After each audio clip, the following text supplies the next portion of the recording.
Okay, so here is the new Toyota Tacoma. Let's zoom out. Yeah, pretty interesting styling, expensive.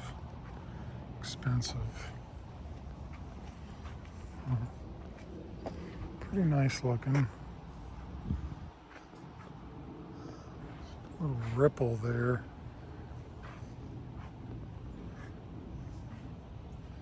And that, oh, that's weird. There's like a little bend there. Let's see what we got here. Here's the new boxed frame. It's boxed up front. There we go. Let's look up underneath. All boxed. Fully boxed. That's what everybody had wanted. Or at least that's what everybody was pushing for.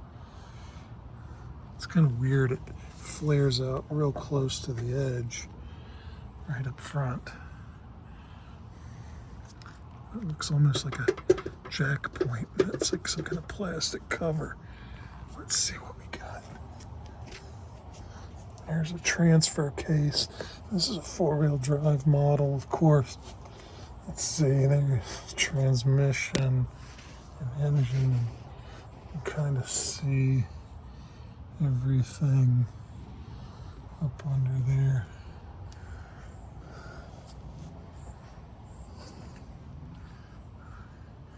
Interesting. And this is what I thought was kind of strange here.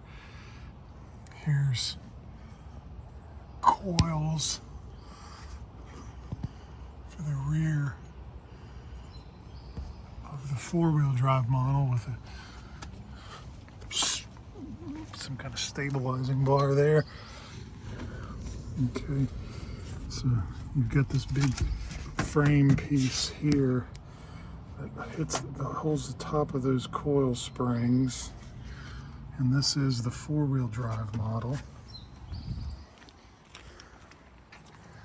Whereas on the two-wheel drive model, no 4x4 on the back, you have traditional leaf spring setup.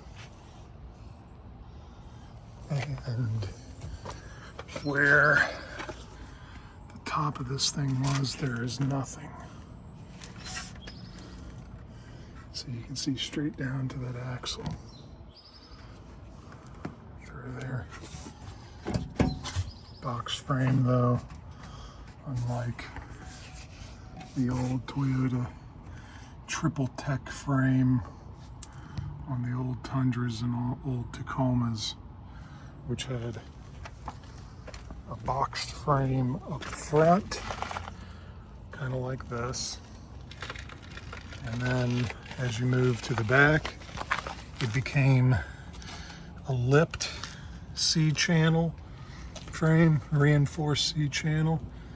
And then as you got to the very back, it became an open C-channel frame over the rear wheels and all the way to the back. Now it's boxed the whole way, and I want to say it shares the frame or similar frame to the Hilux that they get overseas. I think I'm not 100% on that, but it is a boxed frame now. They're trying to unify the architecture. I know that. So that this frame will probably be the same frame that's in the Forerunners, more than likely. One thing I noticed that I didn't like at all, which I've noticed older Land Cruisers that are like this as well, which I'm not a fan of, but at least they cover the rear. This one, on the rear of the frame, not only does it have those little pinches there, which are for crumple zones when you crash, but, and say there's some more on the top there, but the rear tow hitch receiver, it's all welded to to the cross member, which is then welded into the main frame. And you can see there is nothing between the rear frame of that car, that truck, and whoever's behind you. So if somebody came and hit you low in that tow hitch and messed that up, that is a qualifier for frame damage, I would think. And then you've got the actual frame rails just open to the end right here with nothing covering them, nothing. Not that this little plastic would do anything anyways, but I'm just not a fan of that. I mean, you know, you got about 1/8 of an inch steel there. Put your hooks there when you got your tow receiver there, your hitch receiver there, or your hitch there. And you know, this is getting a lot of wear and pins going through it and stuff as you're taking it out and putting smaller balls in there, and you got chains swinging. And this is all welded. And it's not super thick.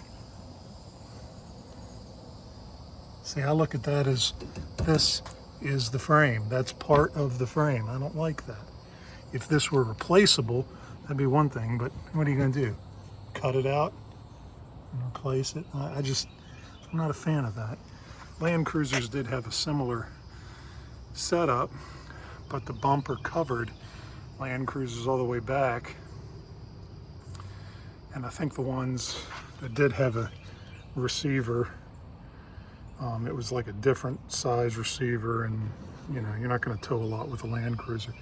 This one you're going to tow a good bit with, I would imagine. I just don't like it how it's made to the frame like that.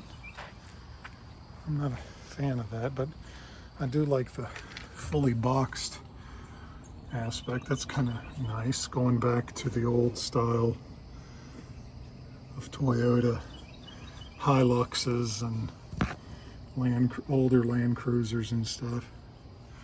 But you can see right here is where that coil spring would be on the plate that goes across on the four-wheel drive models. Like right here, four-wheel drive. And see that? You've got that plate and there's the spring down in there. It's pretty densely packed. You got another cross member there too. Well, you do have it on the two-wheel drive models as well. But, you know, I've got all these control stabilizer bars and stuff like that. Whereas on this one, two-wheel drive, you got nothing. You got the leaf spring, and that's that. That's it. Pretty nice. They still use that plastic bed material.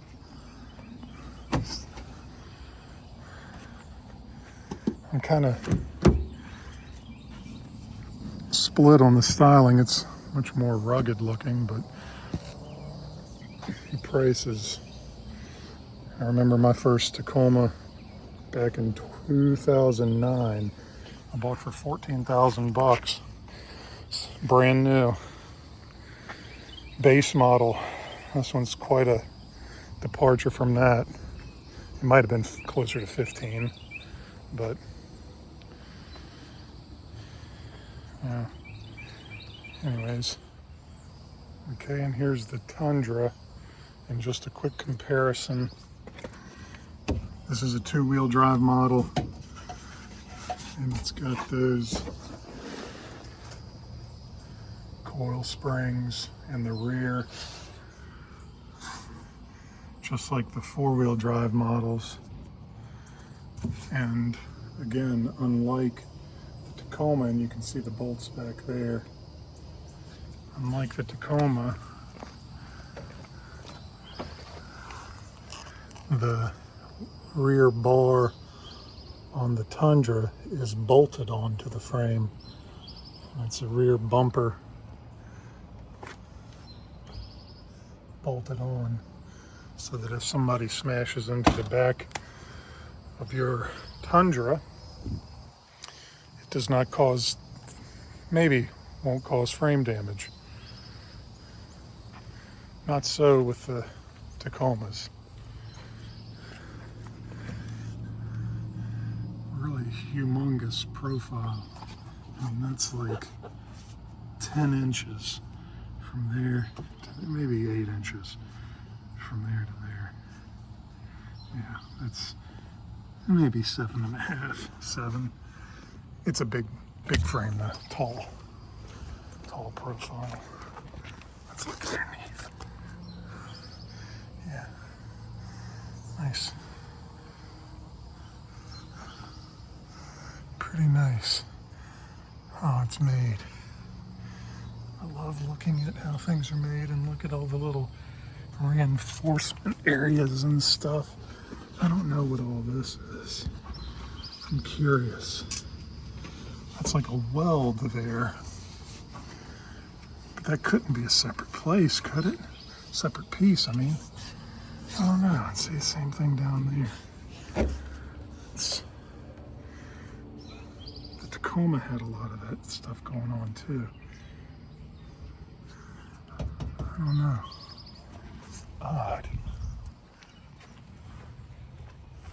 Let's go back over real quick. See that Tacoma. And from what I understand, the Tacoma has like a smaller version of the same frame, but maybe it's a little bit different than I was thinking. Although, see, it still has that same kind of pattern there. This, of course, is a two-wheel drive one with the leaf springs. It's got these interesting stamping parts on it, stamped areas. It's like stamped weird there. And then again, with a weld, it's like a laser weld. I don't know. It's interesting. I would love to just take that off and peek right up inside it. Oh, the magic. But I can't.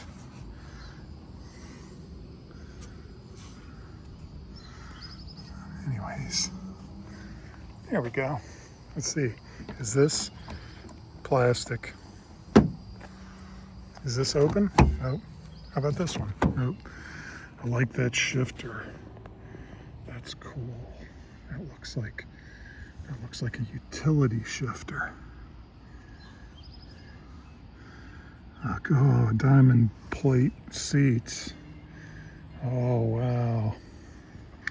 That must be tough if it's diamond plate. Oh boy. Is there diamond plate on the steering wheel? No. Okay.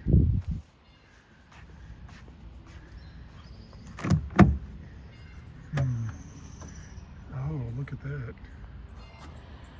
Rear heated window. Fancy with a compartment to yell at people when you have them in the back and they won't sit down.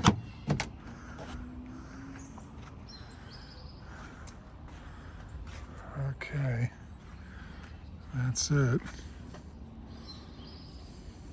Another tech shifter. Here we go. Yep. That's it for my journey on the Toyota Tacoma.